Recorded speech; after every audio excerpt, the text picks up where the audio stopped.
महापुरुष की वाणी है, कर्ज में नर्तन मिला उसको तू बिसरा गया, और सूद का जिक्र किया मूलधन भी खो गया। धर्म की डिग्री हुई काल कुर्की आएगी, और जिंदगी अधम तेरी नीलाम कर ली जाएगी। लेकिन दोस्त के साथ कभी गद्दारी मत कीजिए। श्री सदगुरु एक गौ की बात है, अच्छा चलता था दोनों, अच्छा बहुत अच्छा ढंग से, बहुत अच्छा।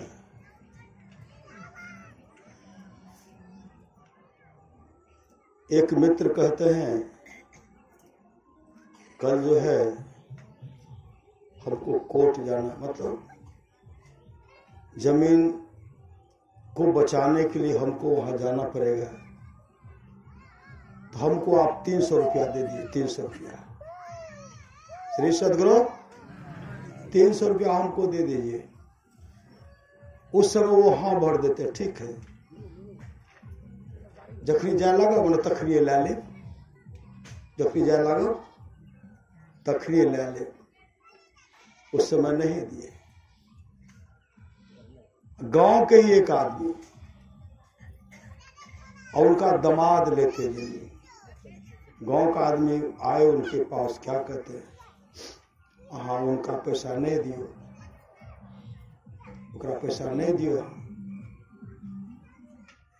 हमें यहाँ का एक पल्ला बढ़िया ढंग के धोती पहने दे, एक पल्ला एगो धोती दे दे, एगो गमछा दे दे, लेकिन ओकरा पैसा हाँ नहीं दे। कल के जाओ ना जो वहाँ पैसे धोती पहना देवे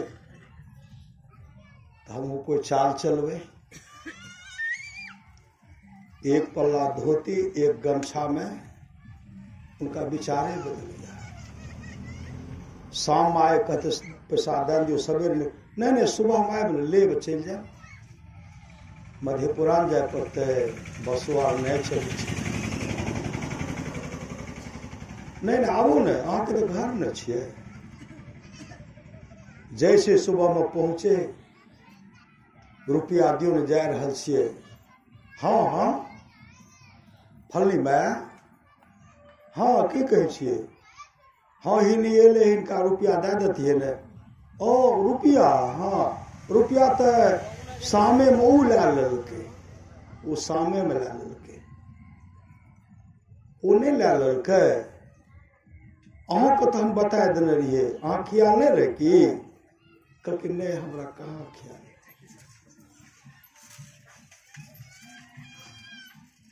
आग्रह करते रहो, पैसा दिए नहीं, बिना पैसा का कैसे जाते। जमीन हो गई नीलामी, 85 बीघा जमीन, एक प्लॉट जमीन 85 बीघा जमीन उनका नीलाम हो गया। नीलाम आप लोग जानते हो, केपी कॉलेज है मुरलीगंज में, उन्हीं के ससुर का जमीन 85 बीघा जमीन नीलाम हो गया। धूर्तों ने, दुष्टों ने उनको धोखा दिया। श्री सदगुरु एक के पल्ला धोती है 85 में, दोस्त छे दुश्मन छे। तो श्री सदगुरु इतिहास माफ करेगा।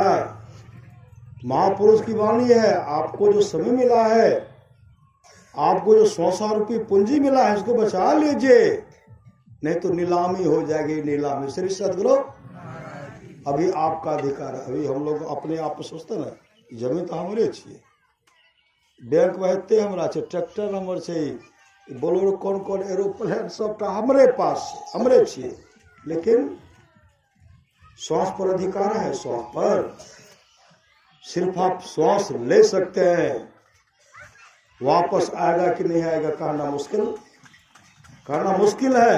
और वो 100 रुपये श्वासा ले सकते हैं कि नहीं, श्वासा छोड़ सकते हैं कि नहीं, आपके हाथ में नहीं। किनके हाथ में, किनके अधीन में? ये काल के दिन में, काल के दिन में, काल। इसलिए संत महात्मा लोग कहते काल करो सो आज कर, आज करो सो अब पल में परल होएगा, बहुरी करोगे कब। अभी जब लोग 70 साल में आए थे, श्री सदगुरु कौन सा सत्संग हो रहा है? इस क्षेत्र का मासिक अधिवेशन है, लेकिन इनके पूर्वजों ने जो सत्संग को गच करके रखे थे, श्री सदगुरु अमुक समय में करे हुए फागुन अमावस्या के बाद रविवार को वही में हमारे पूर्वज कराते थे। हमारे बाबूजी करावे रहे, हमारे ससुर करावे रहे, हमारे पति करावे रहे, हमारे दादाजी करावे रहे। हम ही सत्संग करे हुए श्री सदगुरु सत्संग करवा रहे हैं। जब सत्संग का लाभ किनको होगा? आम का फल लगाए, फल किनको मिलेगा? खाने वाले को तो भर पेट होगा ही, लेकिन जो लगा उसको पुण्य मिलेगा कि नहीं? पूर्वजों ने धन संग्रह किया, लेकिन बाल बच्चे उनको निभा रहे हैं, चला रहे हैं, और इससे 100 पीढ़ी का उद्धार होता है। 100 पीढ़ी का 100 पीढ़ी का उद्धार होता है।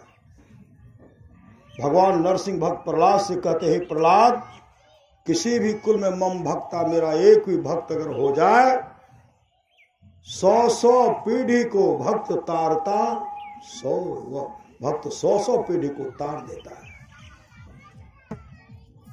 लेकिन पूर्वजों ने जो गच करके रखा है तो शुभ काम न गच्छा है, सत्संग न गच्छा है। धन घरे सोई जब सत्संगा, धन जन्म द्विज भगति भंगा। राम कथा के ते अधिकारे, जिनके सत्संगति अति प्यारे। रामचरितमानस को पढ़िए, मति की रति गति बहुत भलाई। जब जही जतन जहां जही पाए, सो जानव सत्संग प्रभावों। लोको वेदना अनुपाओ। ये तमाम चीजें आज तक जिस किसी को प्राप्त हुआ है, सत्संग के प्रभाव से आ जाना चाहिए। लोक और वेद में इसके मिलने का दूसरा कोई उपाय नहीं है।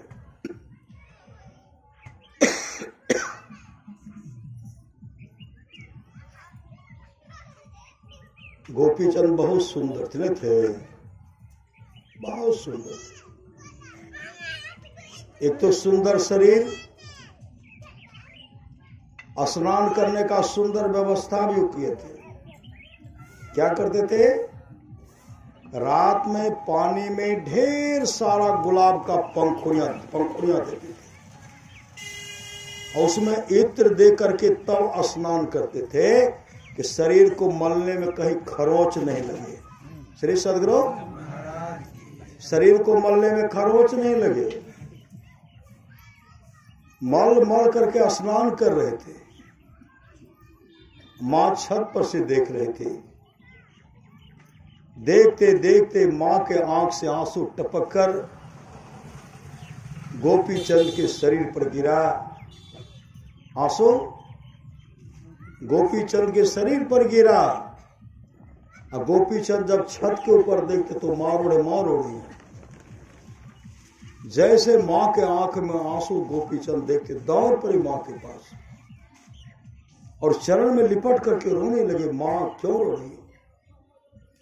गोपीचंद की मां ने कहा, बेटा कोई बात नहीं है। गोपीचंद ने कहा, मां आपके आंख में आंसू कोई बात नहीं, आंसू का कारण बताओ। मां रोने का कारण बताओ। जब तक आंसू का कारण नहीं बताओगे, रोने का कारण नहीं बताओगे, नो स्नान करूंगा, नो भोजन करूंगा। पुत्र हट के सामने मां लाचार हो गए। मां कहने लगी, बेटा जितना सुंदर तुम हो, तुमसे भी विशेष सुंदर तुम्हारे पिता भी थे। आज संसार नहीं है, तुम भी नहीं रहोगे मेरे लाल, इसलिए मैं रो पड़ी।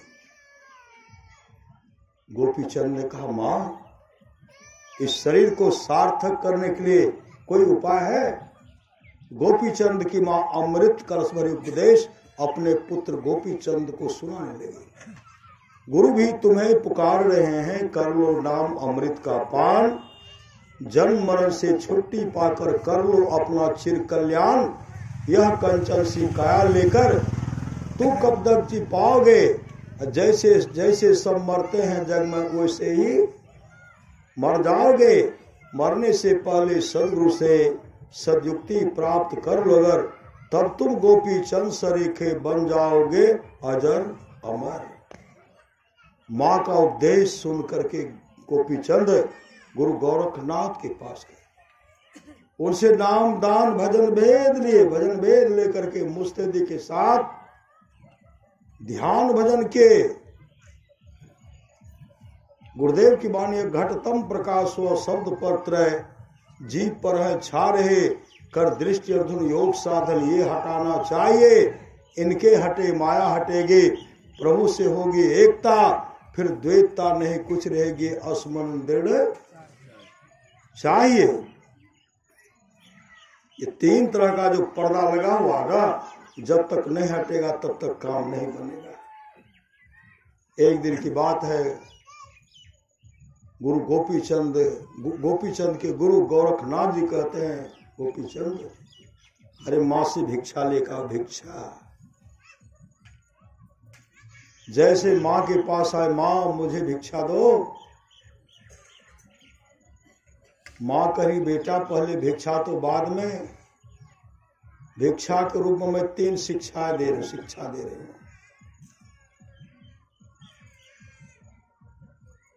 कहते बेटा सुस्वादिष्ट भोजन खाना, सुस्वादिष्ट। गोपीचंद कहते माँ हम सन्यासियों के लिए सुस्वादिष्ट भोजन का, जो सुस्वादिष्ट भोजन राजमहल में था, वहां तो रूखा सूखा खाना पड़ता है, कभी भीखा भूखे रखना पड़ता है, भिक्षाटन करके खाता हूं सुस्वादु भोजन का। कहा मुलायम गद्देदार बिछावन पर सोना, कहा मां मुलायम गद्देदार बिछावन तो उस राजमहल में था, वहां तो पत्तों के बिछौने पर ढेले पर सोना पड़ता है।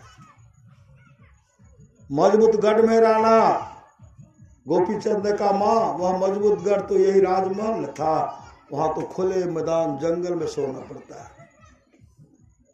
हम सन्यासियों के लिए सुस्वादिष्ट भोजन, मुलायम गद्देदार बिछावन और मजबूत गढ़ का। गोपीचंद की मां ने कहा बेटा तो इसका अर्थ नहीं समझा। भगवान का भजन करते करते जब तुमको खूब भूख सतावे, उस समय तुम जो कुछ भी खाओगे वह तुम्हारे लिए सुस्वादु स्वादिष्ट भोजन हो जाएगा। श्री सदगुरु देखते पहले थे हलवा, जो हल जोतते थे क्या मांगते थे, सत्तू ले लिया, अचार ले लिया, प्याज ले लिया ना। अचार का नाम सुनते जी में पानी आ जाता ना। श्री सदगुरु जी भर गया। श्री मतलब अचार के साथ सत्तू मिला करके खूब दे रहे थे, जाते थे पहुंचाते थे खेत में। लेट होता तो वहीं से पेना दिखाते थे, हम लोग बच्चे घोड़िए जाते थे, रख देते जब तो मारो रखे पानी भागे दे रहे, कहते पहुंचा दे रहे न, वो पेना देखा हम भाग गया। कौन ठीक से विलम्ब भाग दू पेना दी थी तो सहतियों कर मार के। श्री सदगुरु वही गोपीचंद की मां कहने लगी बेटा जब भगवान का भजन करते करते जब तुमको खूब भूख सतावे, उस समय तुम जो कुछ भी खाओगे ना, तुम्हारे लिए वह सुस्वादिष्ट भोजन बन जाएगा। कहा मां इसका अर्थ समझ गया। बेटा भगवान का भजन करते करते जब तुमको खूब नींद सताने लगे, नींद सताने लगे, उस समय तो जहां कहीं भी सोओगे, ढेला हो पत्थर हो पत्थर हो, उस समय तो जहां कहीं भी ऊबर खाबर हो, जहां भी सोओगे तुम्हारे लिए धरती माँ जो है मुलायम सज्जा बन जाएगी। कहा मां इसका भी अर्थ समझ गया। कहा बेटा मजबूत गढ़ है सत्संग। मजबूत गढ़ क्या है? सत्संग। सत्संग में लग करके रहना, कभी सत्संग नहीं छोड़ना। गुरुदेव ने कहा सत्संग गढ़ में बास हो भव पास क्या करे। कहा माँ इसका भी अर्थ मैंने समझ गया। और मुस्तैदी के साथ गोपी चंद सत्संग भजन के आत्मस्वरूप का दर्शन करते हुए कबीरा हम पैदा हुए जग हंसे हम रोए, करनी ऐसी कर चलो हम हंसे जग। हंसते हुए चले गए मोक्ष धाम को चले गए। अभी सुनने थे ना,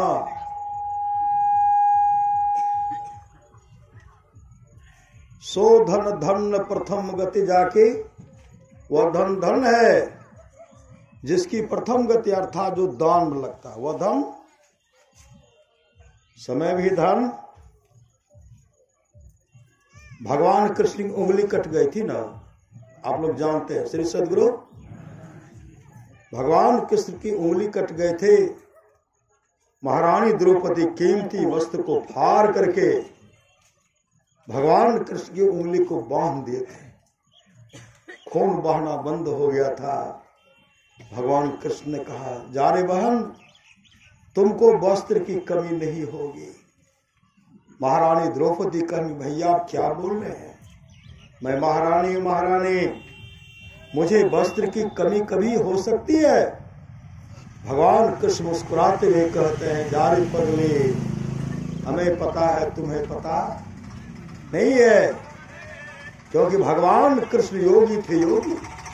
योगी थे और आत्म दर्शन आत्म स्वरूप का दर्शन किए महापुरुष थे। पूरे ब्रह्मांड में कहाँ क्या हो रहा सब कुछ भगवान कृष्ण जानते थे, भगवान राम जानते थे, सदगुरु महाराज जानते। श्री सदगुरु भगवान बुद्ध जानते थे।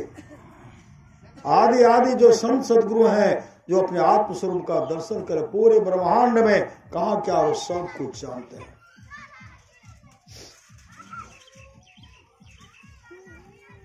एक महात्मा जी का लंगोटी बह गया था, नदी से नहीं निकल रहे थे।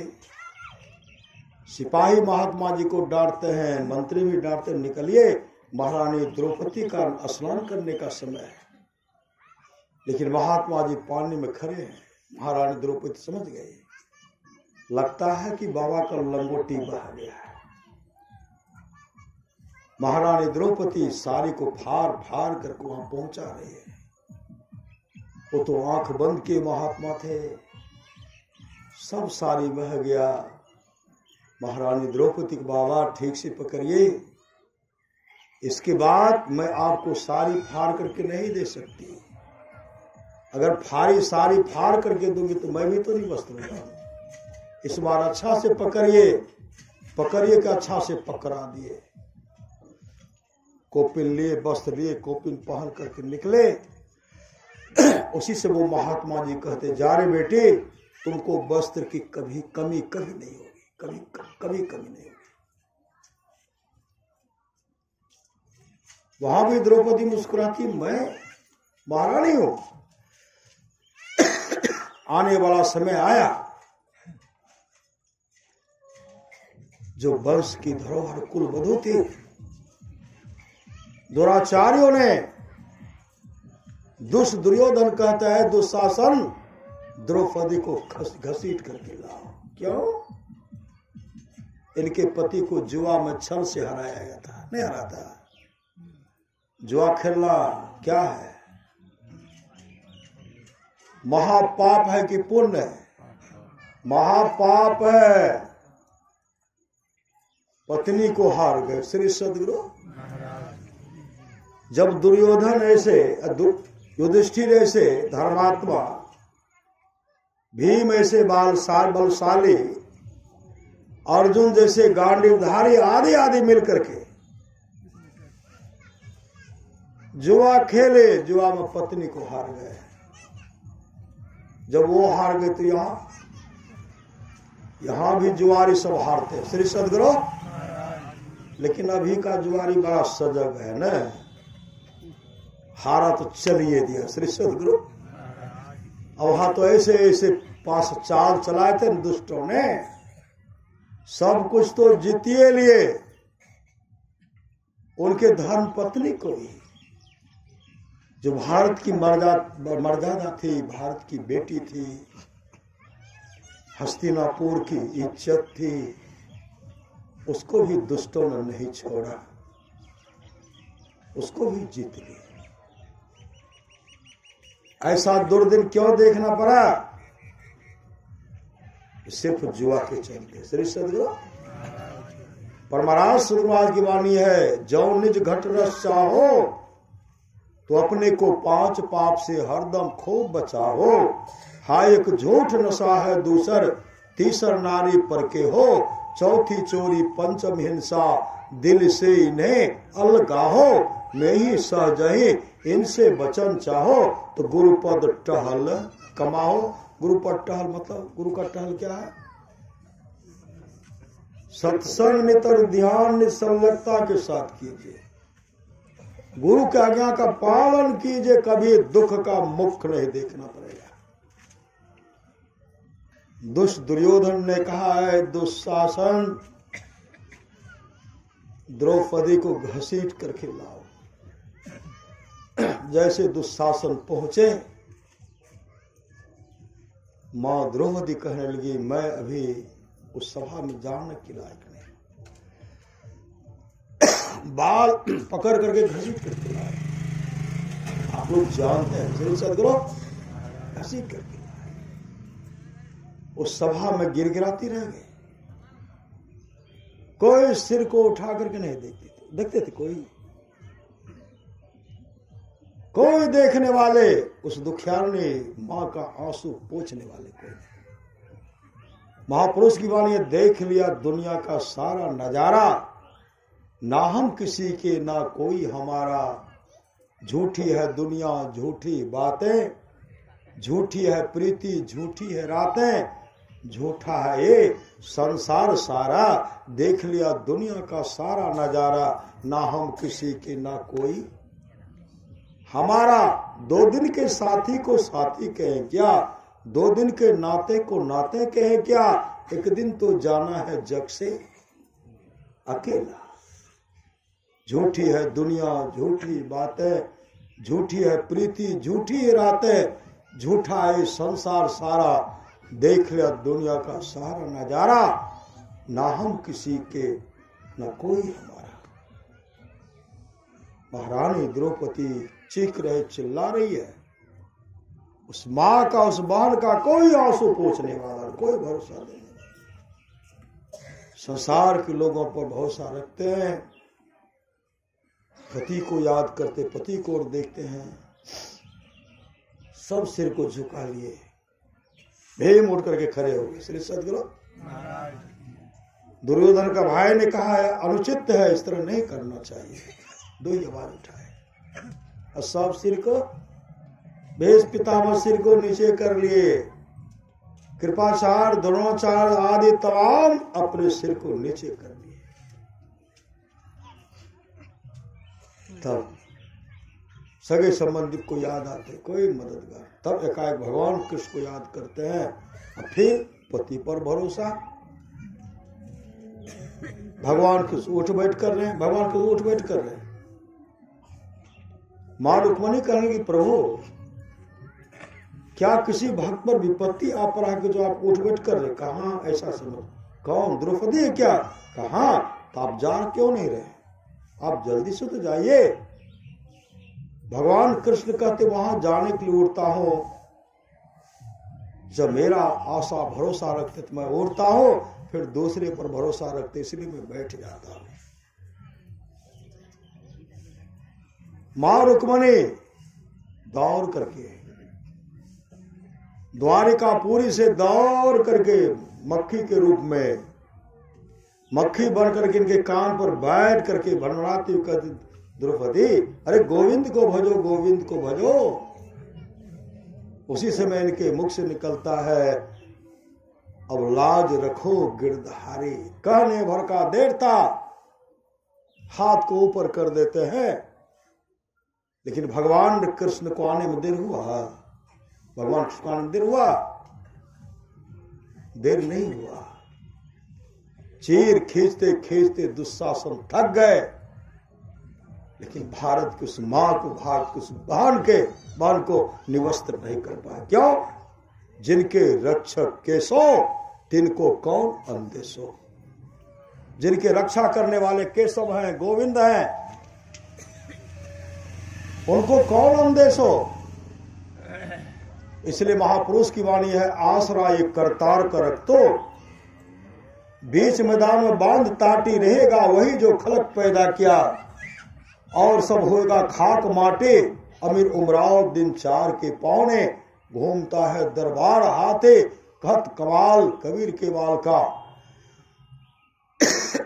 राम नाम तेरो संगे साथी, राम नाम गुरु प्रदत्त मंत्र को जपते रहिए। मेरे गांव में एक वृद्ध बाबा थे, वो कहते थे राम नाम लड्डू, गोपाल नाम घी, हरि नाम मिश्री, घोर घोर पी। पहले तो कहते थे, ये सब बाबा कहे थे श्री सदगुरु, ये सब वृद्ध बाबा तो कहवे करे थे। हमारा सन के लोग तो कभी कह दिए श्री सदगुरु, लेकिन मेरे जैसा नहीं कहते श्री सदगुरु। हम लोग तो गुरु प्रदत्त मंत्र को जपते हैं। बहुत ऐसे हैं, वो क्या कहेंगे, राम नाम आमलेट, गोपाल नाम टी, हरि नाम बिस्कुट, घोर घोर। एक अंडा में 101 बार अंडा बनना पड़ेगा। तिलवर मछली खाकर कोटि गाय करे दान, काशी करवट ले मरे तो नरक निदान। नाम का सुमरण करते हैं, अब लाज रखो गिरधारी। और भगवान कृष्ण को आने में विलंब नहीं हुआ। कहते जहां न जाए रवि वहां जाए कवि, लेकिन कवि का कलम भी रुक गया। नारी बिच सारी है कि सारी ही नारी है। ये किनका महत्व है? इतना जो मिला क्यों मिला? दान किया इसीलिए मिला। श्री सदगुरु निवस्त्र को वस्त्र दिए, भगवान कृष्ण की उंगली कट गए, उनको बांध दे, और भगवान वहां वस्त्र बन गए। लो न घींचते रहो कितना लगे। श्री सदगुरु महाराज।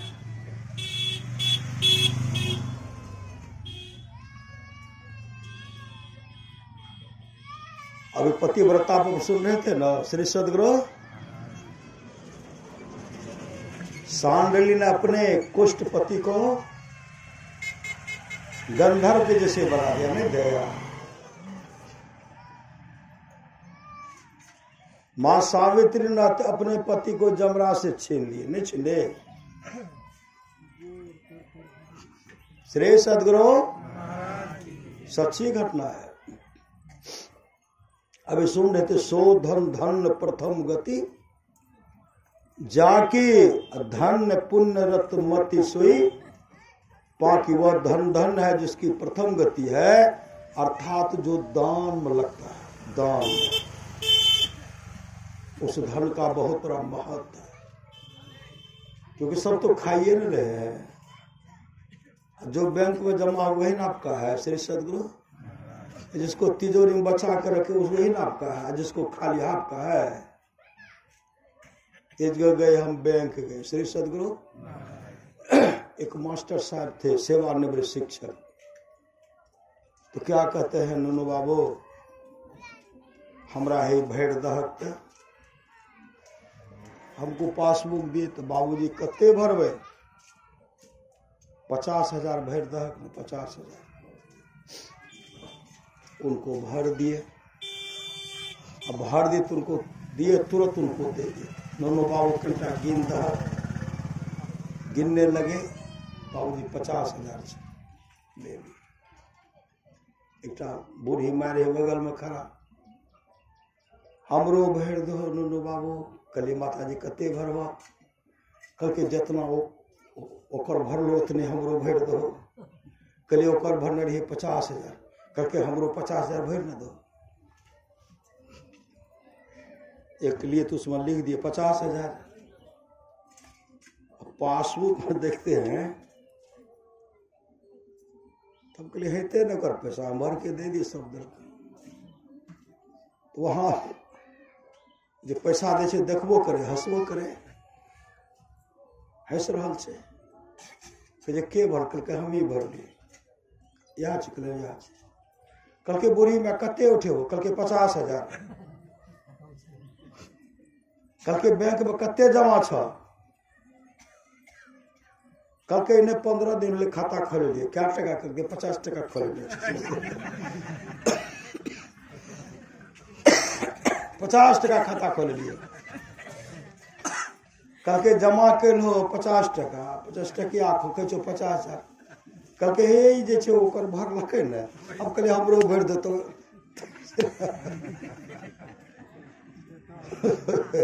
जो जमा कीजिए वही न होगा। श्री सदगुरु सच्ची घटना है।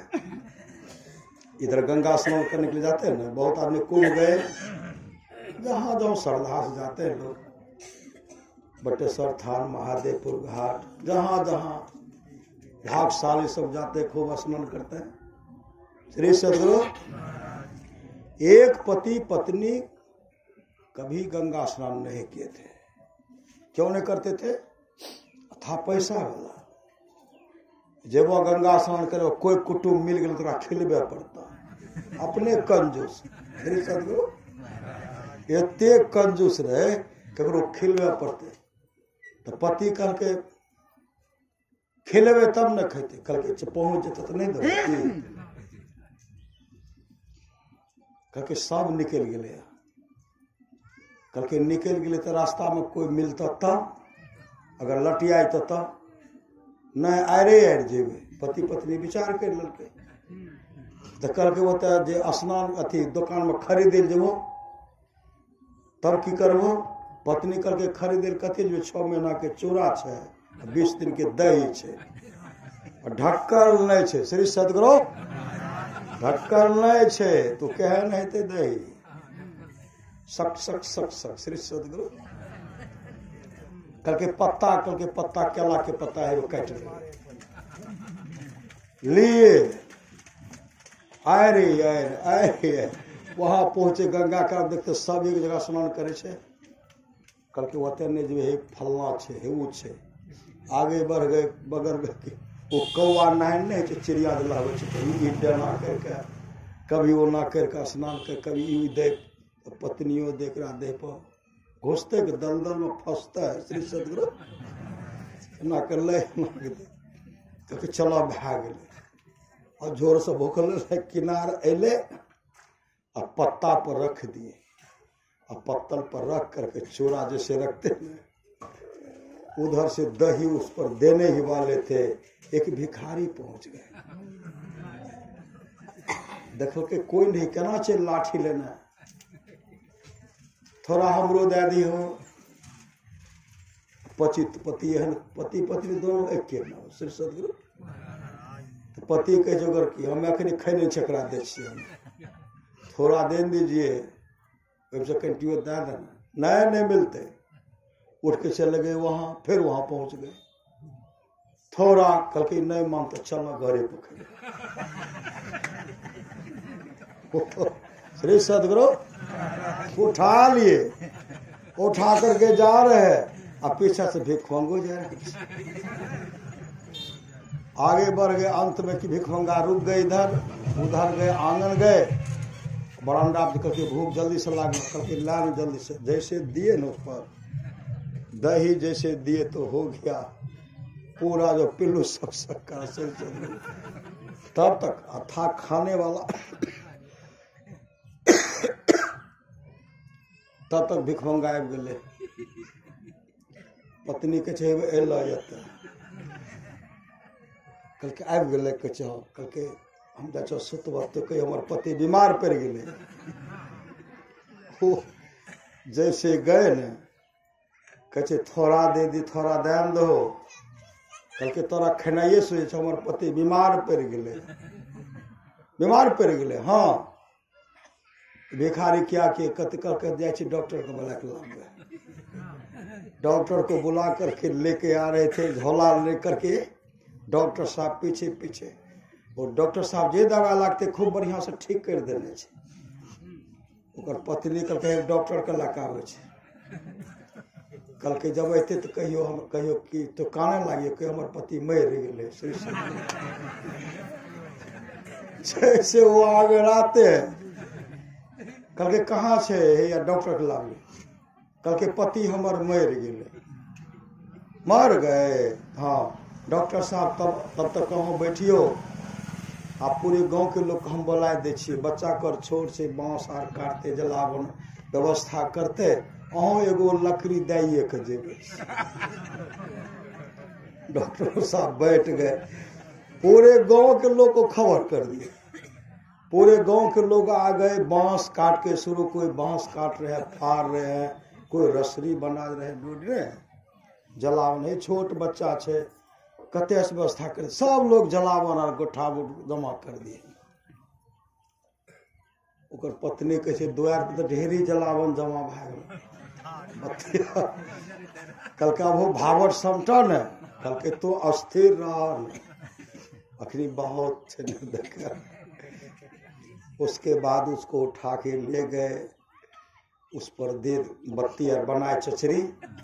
भिखारी कहते खूब कस कर बांधिए रहे तो छटपट करता, इतना कस के बांध रहे हैं ना। अब पत्नी जा कहे कि भाव तो अस्थिर रहो ना, तो तुम अस्थिर रहो ना। अस्थिर है, राम नाम सत्य है, सबका यह गत है, लेके चले गए श्मशान का।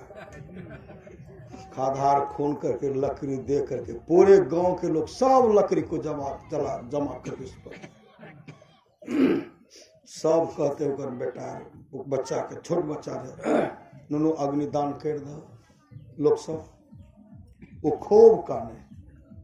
भिखारी के छी सुनी ने क्या काने छी, कहके बाबू मर गए हमरा देखे रहे ने, अब हमरा के देखते, तो की चाहे छे बाप का जिलावे चाहे छी। कहके हाँ हम जिला देवरा बाबू, कहके 300 टका लागतो।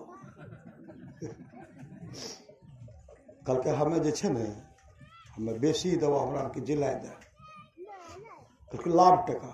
दौड़ के गए घर, और दौड़ करके वहां से जब आए न घर, मात भिखारी के हाथों रुपया दिए।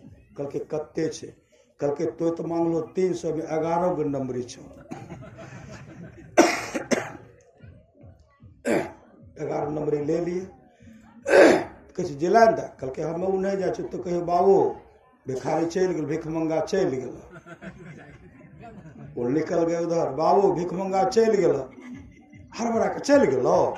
जैसे कहते चल गलो, सब जो जलाने के सब भागे। सिर्फ चल एको गो पलट पर नहीं रहे, सब भागे। तब मिल करके पत्नी सब मिल करके लकड़ी को हटाए। कल के वो तो भागे नहीं रहे, केना भाग गेलो रे। कल के बहुत सस्ता में सौदा पटला, कुछ देवो के लिए। कल के मांगे रहे 300, हम 1100 टका देंगे।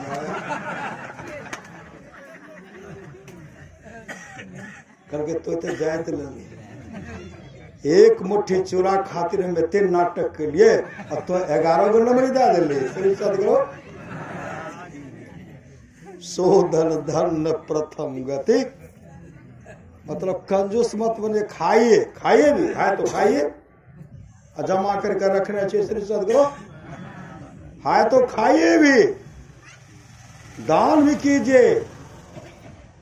राजा श्वेत दान नहीं किए थे, अन्नदान नहीं किए थे, जिसके चलते ब्रह्मलोक चले गए। ब्रह्मा जी उनको आज्ञा दे, जब भूख लगी, जोरों की भूख लगी भोजन, ब्रह्मा जी ने कहा आप चिंता मत कीजिए, सरोवर में आपका तरो ताजा लाश जो है रखा, डबाडब रस भरा हुआ खाइए। श्रीमद् भागवत महापुराण को लौट करके भूख कितनी क्षुधा सताए उनको, आकर के सरोवर में उतर करके स्नान करके उस लाश को खाते थे कि दूसरे दिन खाना नहीं पड़ेगा, वो सट जाएगा। श्री सदगुरु वो सट जाएगा, लेकिन सटता नहीं था, एक बित्ता बढ़ जाता था। ब्रह्मा जी से कहते महाराज तो बराबर बराबर बढ़ जाता है, कितने दिन खाना पड़ेगा? कहा 100 वर्षों तक खाना, एक दिन। राजा के शरीर में आता था ठकर, कभी दान पुण्य नहीं किया। श्री सदगुरु कभी दान पुण्य नहीं किया, अन्न दान नहीं किया। अन्न दान करते तो आपको अन्न की कमी नहीं होती। महापुरुष कहते पहला रोटी गाय को दीजिए, श्री सदगुरु साधु महात्मा को दीजिए, सास ससुर है उनको दीजिए, पहला रोटी गाय को दीजिए, दूसरा रोटी कौवा को दीजिए, तीसरा रोटी कुत्ता को। पहला गाय, दूसरा कुत्ता और तीसरा कौवा को दीजिए। चींटी को भी दान दीजिए, कुछ चीनी है ना बगल में दे दीजिए, चीनी खाएगा, चीनी चींटी खाएगा, आपको दान मिल जाएगा, आपके लिए पुण्य बन जाएगा।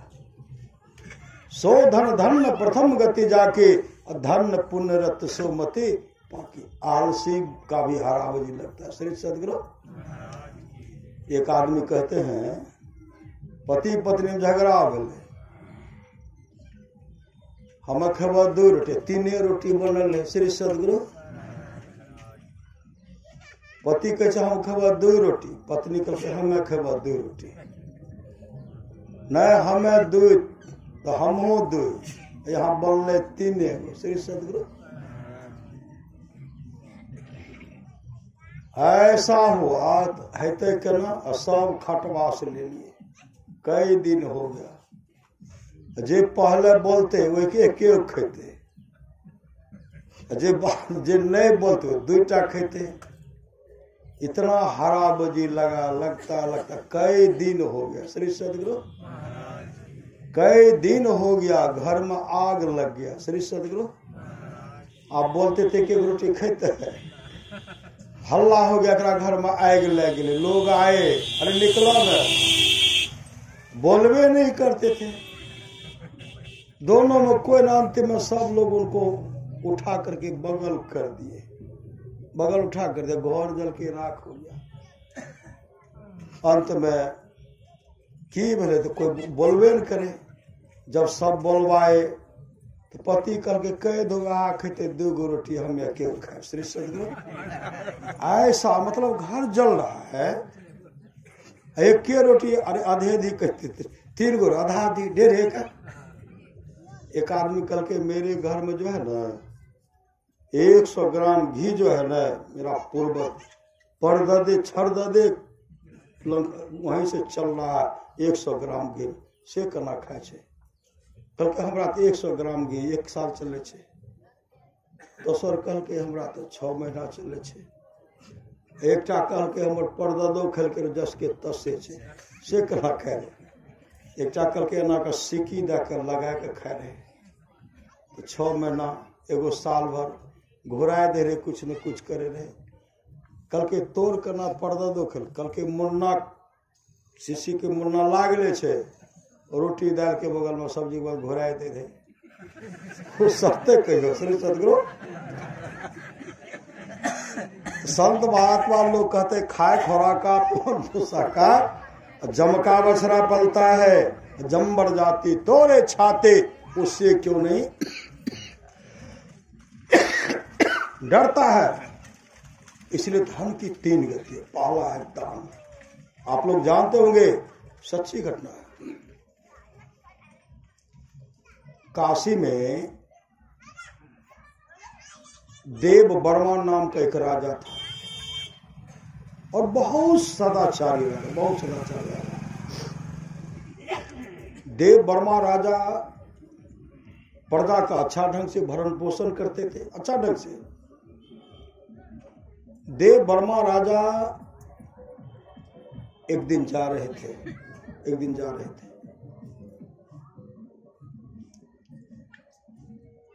तो जा जो रहे थे वो तो उधर गए, वो प्रजा का भरण पोषण करते हैं अच्छा ढंग से। एक समय की बात है, मां रुक्मिणी और सत्यभामा भगवान कृष्ण से पूछते हैं कि स्वामी प्रभु, ऐसा कौन सा शुभ काम है जिससे पति की आयु अधिक हो, पति पर आई हुई मृत्यु टल जाए। पुत्र पर आई हुई मृत्यु टल जाए ऐसा कोई व्यवस्था है? पति पुत्र पर जो मृत्यु आती है टल जाए, उसका उम्र अधिक हो जाए, कोई व्यवस्था है? तो भगवान कृष्ण कहते हैं, रुक्मिणी मैं सच्ची घटना बताता हूं। काशी में देव वर्मा नाम का एक राजा था। वह राजा अपने प्रजा का भरण पोषण बहुत अच्छे ढंग से करते थे। एक समय की बात है, देव वर्मा राजा भ्रमण करते हुए जा रहे थे। उधर से एक बहन थी, बहन एक झाड़ू लगाने वाली स्त्री थी जो झाड़ू लगा रही थी। जैसे वो देव वर्मा राजा को देखती हैं, अपना मुंह को फेर ली, मुंह को फेर लिए। मुंह जो फेर लिए, राजा को बहुत दुख हुआ। जब राजमहल में गए, सभा में गए, सभा में बैठे हुए हैं, सिपाही से कहता है, सिपाही अमुक स्त्री जो झाड़ू लगाते उसको बुला करके लाओ। तो जैसे सिपाही उनको बुलाने के लिए उसी समय चल पड़े, राजभवन में उपस्थित हो गए। ऐसे हाथ जोड़े खड़ी, महाराज का क्या आदेश है? देव वर्मा राजा कहते, बहन यह बात बताओ, हम तो प्रत्येक दिन जाते हैं, लेकिन सुबह सुबह जो हम गए तुम हमको देख करके अपना मुंह फेर लिया। क्यों मुंह फेर लिया? उस समय वह स्त्री बोलने लगी, महाराज आप राजा हैं, आप मुझे दंड दीजिए कि जो भी सजा दीजिए, लेकिन मैं सच सच बता रही हूं, आपको कोई संतान नहीं है, आपको कोई संतान नहीं है। सुबह सुबह जो आपका दर्शन करती हूं ना, मेरा जतरे खराब हो जाता है, मेरा जतरा खराब हो जाता, क्योंकि आपको कोई संतान नहीं है। यह सुन करके राजा को बहुत दुख हुआ। उसी समय उस लड़की से कहते, जा बहन तू जा, जाओ। स्त्री चली गई। उसी समय राजा साहब राज सिंहासन पर से उतरे, जंगल को ओर चल पड़े। भगवान शिव का आराधना की, भगवान शिव का आराधना की, तपस्या की। भगवान शिव प्रसन्न हो गए। प्रसन्न जैसे हुए, भगवान शिव प्रकट हो गए। राजन मांगे, क्या मांगते हैं? उसी समय देव वर्मा राजा कहते हैं, देव वर्मा राजा कहते, महाराज मुझे पुत्र नहीं है, मुझे कोई चिंता नहीं है, मुझे आशीर्वाद दीजिए कि मुझे एक पुत्र हो जाए, क्योंकि लोग को कष्ट होता है। मुझे आशीर्वाद दीजिए कि मुझे एक पुत्र हो जाए। उसमें भगवान शिव कहते, राजन आप इस जन्म की बात कहते हैं, 7 जन्मों तक आपको कोई पुत्र नहीं होगा। आप दूसरा वरदान लेना चाहते तो ले लीजिए। देव वर्मा राजा ने कहा, महाराज मुझे दूसरा वरदान नहीं चाहिए, अगर देना ही चाहते तो मुझे यही वरदान दीजिए कि मुझे एक पुत्र हो जाए। तब भगवान शिव कहते हैं, आपका पुत्र कौन बनेगा? 7 जन्मों तक तो कोई पुत्र बनने वाला नहीं है। तब हम अपना ही एक गण को भेजते हैं, मेरा गण आपका पुत्र बनेगा, लेकिन मात्र 25 वर्ष तक के लिए। देव वर्मा राजा कहते, हमको पुत्र हो न जाए, लोग हमको निपुत्र नहीं कहेंगे, निसंतान नहीं कहेंगे। 25 वर्ष होगा और तब तक शादी कर देंगे, पोता भी होगा। श्री सदगुरु 15 वर्ष को समय हुआ, वरदान मिला, समय होने पर एक पुत्र हुआ, लड़का बढ़ रहा है। राजा तो गिनती करे, एक दिन पुत्र का आयु घट गया, एक दिन, 2 दिन, 1 महीने, 2 महीने, होते होते 15 वर्ष हो गया। 15 वर्ष तो पुत्र का आयु घट गया, 10 वर्ष तो बचेगा।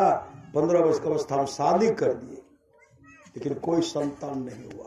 श्री सदगुरु होते होते होते कल 25 वर्ष पूरा हो रहा है। इधर राजा साहब कई दिन से भोजन करना छोड़ दिए। पतोह बनाती भोजन, बाबूजी भोजन कर लीजिए। रानी भोजन लेकर के जब परोसती है, भोजन बनाती है, स्वामी भोजन तो कर लीजिए। कहा नहीं, तबीयत ठीक नहीं, खाने का मन नहीं। वहां तो मौत दिखलाई पड़ रहा है कि पुत्र की मृत्यु होगी। ये सब तो अनजान, इनको पता नहीं है। और जमराज उनका व्यवस्था कर दिए, अमुक समय में इनको सर्प दंश करेगा। जब सो जाएंगे वहां उनके बिस्तर पर चढ़ करके सर्प दंश अमुक समय में दंश करेंगे। और जैसे दंश करेंगे, 2 जमदूत को कह दिए तो उसके जीव को खींच करके लाना। सब तैयारी है। उसी समय वो तो उधर तो वहां तैयार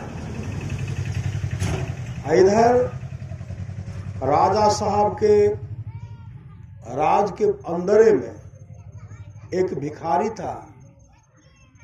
वो भिखारी अपने बेटी का भरण भिक्षाटन करके बेटी का भरण पोषण करते थे। अपने बेटी का अच्छे मतलब शादी कर दी, लेकिन पति मिल गया शराबी, जुआरी मिल गया। शराबी जुआरी दोनों मिल गया। अपने पत्नी को मार मार करके घर से भगा दिए। वो बेचारी आ गई घर पिताजी के पास। पिताजी के पास जैसे आए ना, यहां जो है वो गर्भवती थे, एक पुत्र को जन्म दिया। वो 3 दिन से भूखी है। भिखारी को कोई भोजन, कोई भिक्ष नहीं देते हैं। जहां जाते हैं कोई देते ही नहीं है, कितना देंगे बराबर आता है।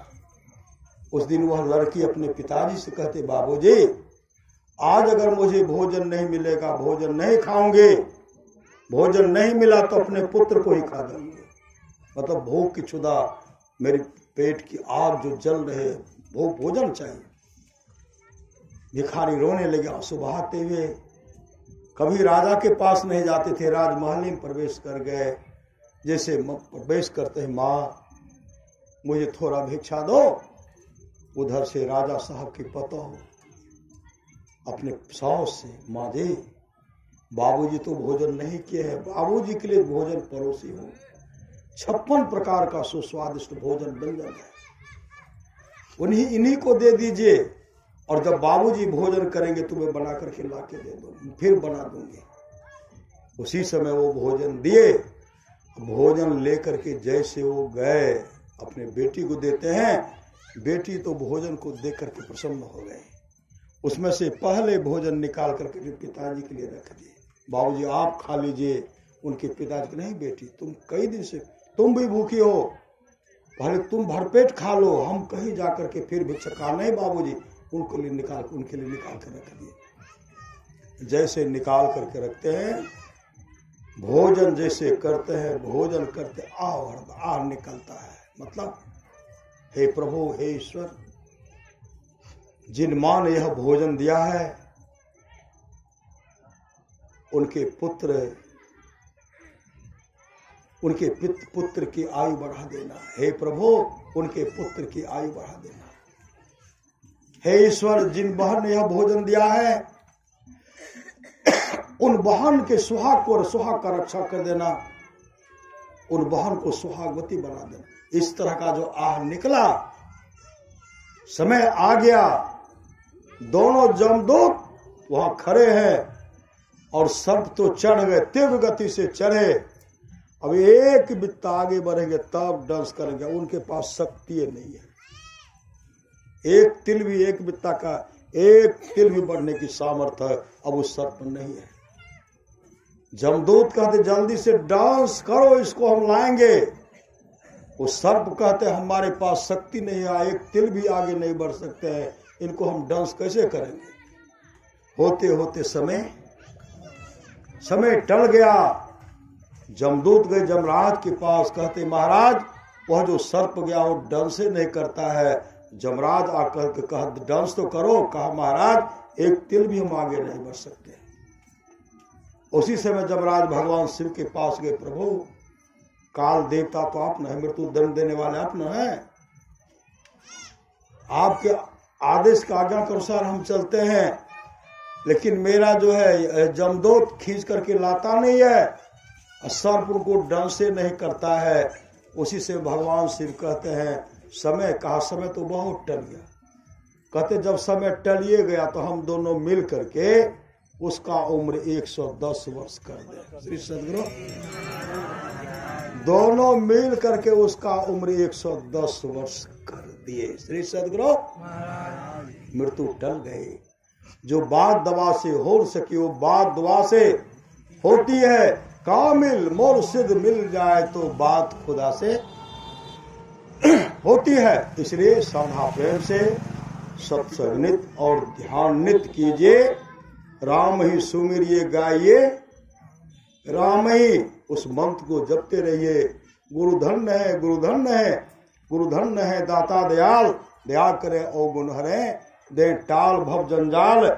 सब मिल को जपते रहो जी, बने रहो खुशहाल, हरदम रटो कबहू न हटो, तो ही छेड़ेगा न काल। अमर मुनि का उपदेश है 100 काम को छोड़ करके स्नान करना चाहिए, 1000 काम को छोड़ करके भोजन करना चाहिए, 1,00,000 काम को छोड़ करके सत्संग करना चाहिए, और करोड़ों काम को छोड़ करके अपने जीवन के बागडोर को संत सदगुरु के हवाले करना चाहिए। भगवान श्री कृष्ण की वाणी निष्पाप उद्धव जी, कोई कितना भी अश्वमेध यज्ञ कर ले, कृष्ण चंद्रायण आदि आदि व्रत कर ले, उसके द्वारा में सुलभता से प्राप्त नहीं होता। बस एक सत्संग ऐसा जरिया है जिसके द्वारा में सुलभता से प्राप्त हो जाता, उस भक्त के वश में हो जाता और उस भक्त का परम कल्याण हो जाता। परमाराज सदगुरु की वाणी है, थोड़ा सा भी सत्संग करो बड़ा लाभ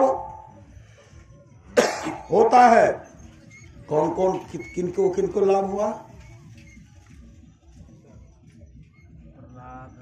बांका जिले की बात है, बभन गामा के आप लोग जानते होंगे। परमाराज सदगुरु महाराज एक गरीब व्यक्ति को सत्संग का समय दिए। उस दिन सत्संग के लिए बहुत सब पैरवी करते थे, हुजूर इनको दे दीजिए, उनको दे दिए, बहुत जमींदार है, धनाढ़ व्यक्ति हैं, इस सत्संग का व्यवस्था अच्छा ढंग से कर लेंगे। गुरुदेव ने कहा उस दिन का सत्संग का समय हम देंगे, अपने मन से देंगे, जिनको देने का उन्हीं को देंगे। श्री सदगुरु किसी का बात नहीं रखे। एक आदमी एक सज्जन टहल रहे थे, गुरुदेव उनको बोला इधर आइए। आए का अमुक महीने में अमुक तारीख को आप सत्संग करवाइए। हुजूर हम बहुत गरीब आदमी से, कहा कराइए, भीख मांग करके भी सत्संग कराना है तुमको, कराओ।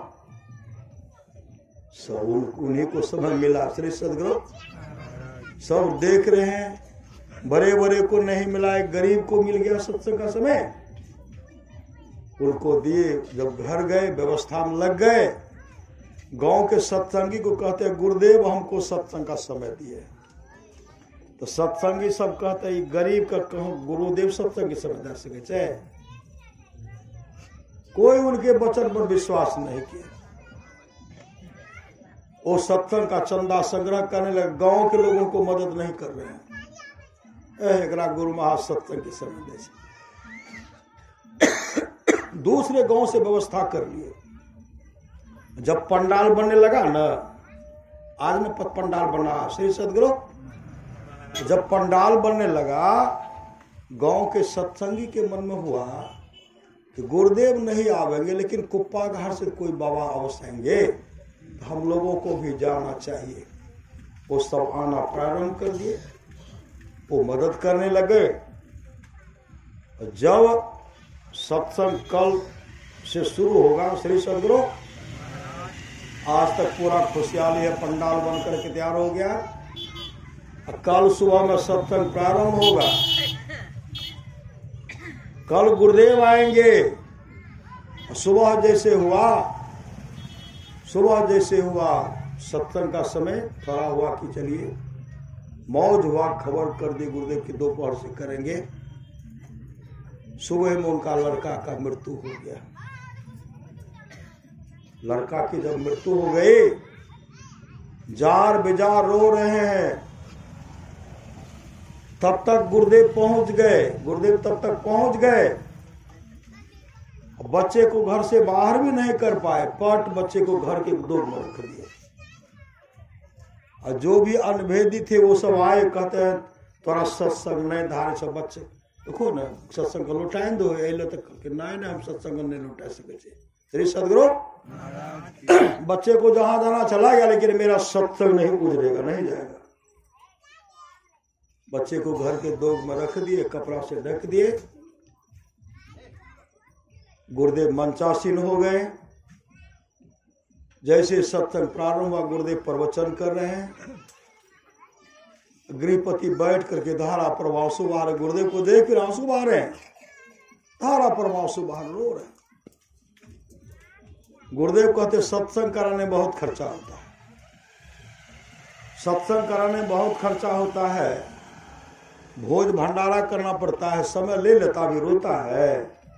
जब इसका डर था तो सत्संग का समय क्यों ले लिया? और गुरुदेव तो अपने इच्छा से उनको दिए थे, गुरुदेव अपनी इच्छा से उनको दिए थे।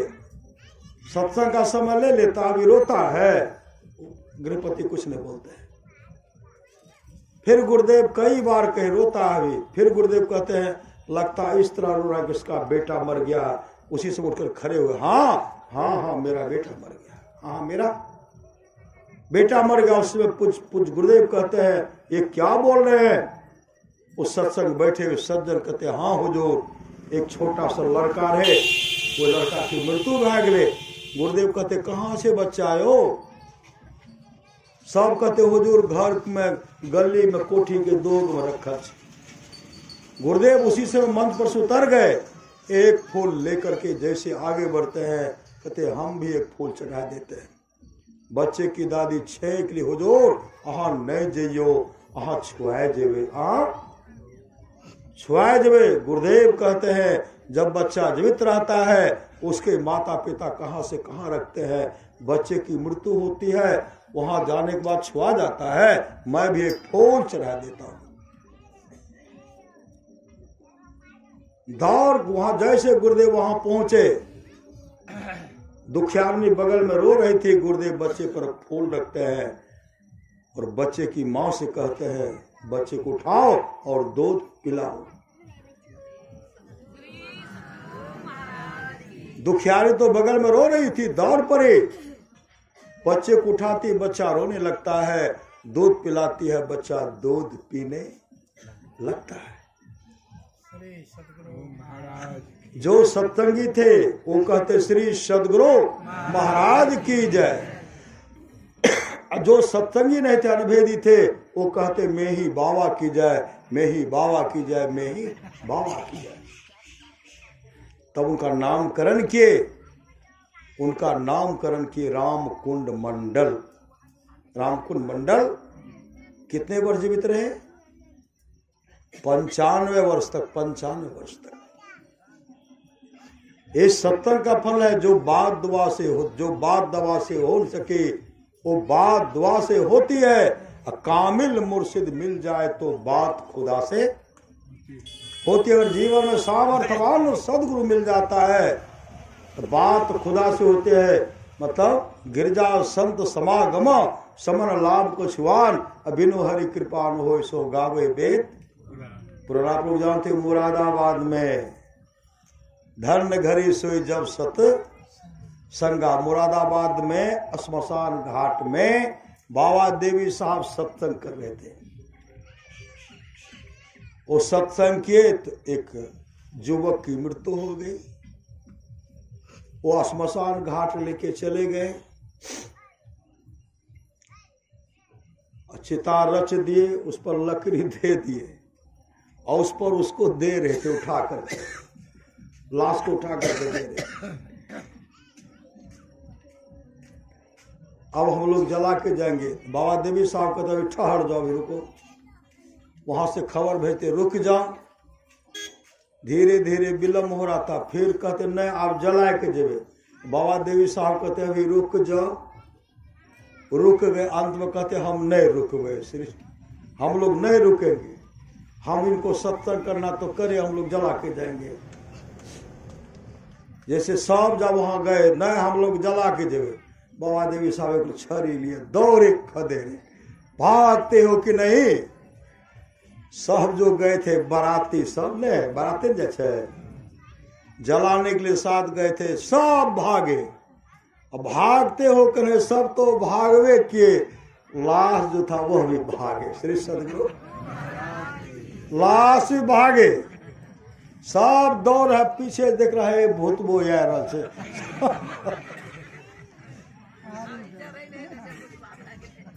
मतलब ये संसार की हालत है, जला भी नहीं, लोग उनको भूत मानते हैं। संत कबीर ने कहा, ऐसो जन्म नहीं पैबे मंडे, ऐसो जन्म नहीं पैबे रे, सूकर स्वान चराचर पशुआ, जन्म जन्म दुख पैबे रे, सूखी तीर्ण आगे धर दे तो घास भूसा नहीं, पैबे मंडे ऐसो जन्म नहीं पैबे रे, चार पांव दो सिंह गुंग मुख, कैसे कह गुण गए बेरे, खींच के रसा खोटा में बांधतो, प्रमुख देख सिरे में मंडे, ऐसो जन्म नहीं पैबे रे, धन संपत्ति डाकू ले जे तो, संत सेवा कब कर बेरे, कहे कबीर सुनो वह साधो, चले के बेरी पछतेवे मंडे, ऐसो जन्म नहीं पैबे रे।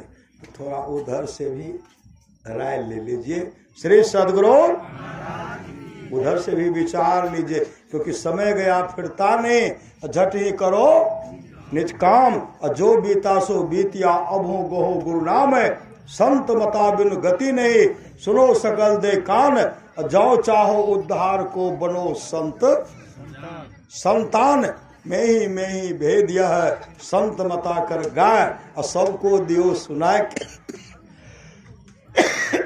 अब तू रहे छुपा। इसलिए जीवन में सत्संग गचिए।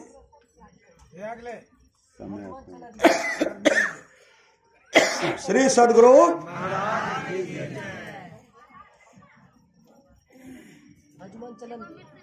श्री सदगुरु आप लोग जानते होंगे रेशमलाल दास जी। रेशमलाल दास जी का जब शरीर छूटा ना, सब तमाम आए, लकड़ी और सब जमा करे, कोई रसरी बना रहे। बहुत देर से लाश पड़ा हुआ, एक नंबर का सत्संगी थे। बहुत देर के बाद उठ करके बैठ गए।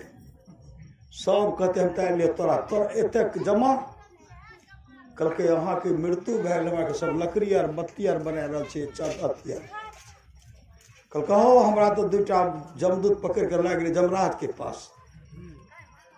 सुनो न हम जाए रजिस्ट्री ऑफिस गुरु महाराज के नाम से 5 कट्ठा जमीन सत्संग मंदिर की रजिस्ट्री करो, अभी नहीं रुको, तमाम घेर लिए। गुरु महाराज को देख रहे, वो क्या कहते हमारा 2टा जमदूत पकड़ कर ला गए। जमराज के पास जब ला गए न, जमराज हमरा पूछे छे, अच्छा बताओ जिस समय तुम्हारा मृत्यु हो गया उस समय तू क्या सोच रहा था? हुआ तू क्या सोच रहा था? वो कहते हम यहाँ सोचे रहिए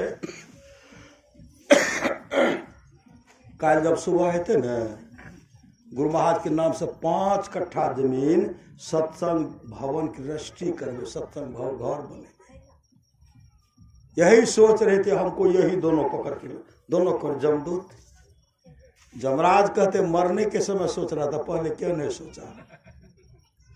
अरे जमदूत उठाओ इसको, कुंभी पाक में रखो, गिराओ। जमदूत तो पत्ते उठा लिए। जैसे उठा करके गिराने वाले थे उसी समय उस समय कहते बचाइए हे सदगुरु। गुरु महाराज तो कुर्सी के सिंहासन में वहां बैठे हुए थे। जमराज से कहे, जमराज यह मेरा शिष्य है, मेरे नाम से 5 कट्ठा जमीन सत्संग भवन की रजिस्ट्री करेगा और सत्संग घर बना करके उसमें सत्संग ध्यानित करेगा, इन्हें छोड़ दीजिए। जमदूत उठाए, जैसे गुरुदेव छड़ी मारते हैं जमदूत भागे, उनको जिन्हें नीचे में रख दिए और गुरुदेव के चरण में लिपट गए। हे देखो गुरु महाराज, हे देखिए गुरु महाराज कर रहे हैं। तो रजिस्ट्री किए, सत्संग घर बना करके गुरु महाराज उद्घाटन करवाए। ये धन की गति है।